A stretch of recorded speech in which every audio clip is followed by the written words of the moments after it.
Fixed pay সংক্রান্ত উচ্চ আদালতের রায় নিয়ে সুপ্রিম কোর্টে এসএলপি দাখিল করা হবে কিনা তা নিয়ে আলোচনা চলছে। এদিন মুখ্যমন্ত্রী এই কথা জানান। সমগ্র শিক্ষা অভিযান নিয়ে সুপ্রিম কোর্টে এসএলপি প্রত্যাহার করার বিষয়ে চট করে কিছু বলা সম্ভব নয় বলে জানিয়েছেন মুখ্যমন্ত্রী। সম্প্রতি ফিক্সড পে নিয়োগ সংক্রান্ত সরকারের সিদ্ধান্তকে চ্যালেঞ্জ জানিয়ে হাইকোর্টে একটি মামলা হয়েছিল। এই বিষয়ে হাইকোর্টের ডিভিশন বেঞ্চ একটি ঐতিহাসিক রায় প্রদান করে। হাইকোর্টের এই রায় নিয়ে রাজ্য সরকার কি করবে তা এখনো ভেবে উঠতে পারছে না সরকার।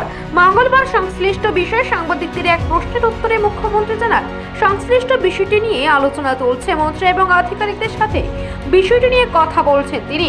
আলোচনাক্রমে সিদ্ধান্ত গ্রহণ করে যা করার তা করা হবে। মুখ্যমন্ত্রী বলেন, বর্তমান সরকার এই কাজ করেনি। বিষয়টি নিয়ে হাইকোর্টকে চ্যালেঞ্জ জানিয়ে শীর্ষ আদালতে এসএলপি করা হবে কিনা তা নিয়েও চূড়ান্ত কোনো সিদ্ধান্ত হয়নি বলে জানান মুখ্যমন্ত্রী। আমরা আলোচনা করছি, যা করার আমরা করব। এগুলো তো আগের থেকেই এগুলো হয়ে আসছে, আমরা তো আর করিনি, এগুলো আগের থেকেই করেছে এগুলো। তো আমরা এই বসে আমরা সব মিনিস্টারদের সাথে কথা বলছি, অফিসারদের সাথে কথা বলছি আগামী দিন আমরা কি করব না করব। কারণ এটার যেমন একদিকে অ্যাডভান্টেজও আছে, ডিসঅ্যাডভান্টেজও আছে। কোনো একটা কারণেই তো এটা করেছে, তো আমরা দেখবো, এটা চিন্তা করবো না। সরকার কি মানে এসএলপি করবে না? না, এটা এখনো ফাইনাল হয়নি, আমরা তো কথাবার্তা বলছি কি করা যায়।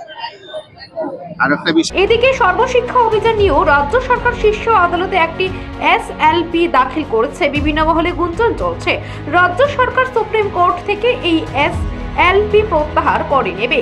সংশ্লিষ্ট বিষয়ের উপর এক প্রশ্নের উত্তরে মুখ্যমন্ত্রী জানান, এসএলপি প্রত্যাহার করা হবে কিনা তা এখনো বলা যাচ্ছে না।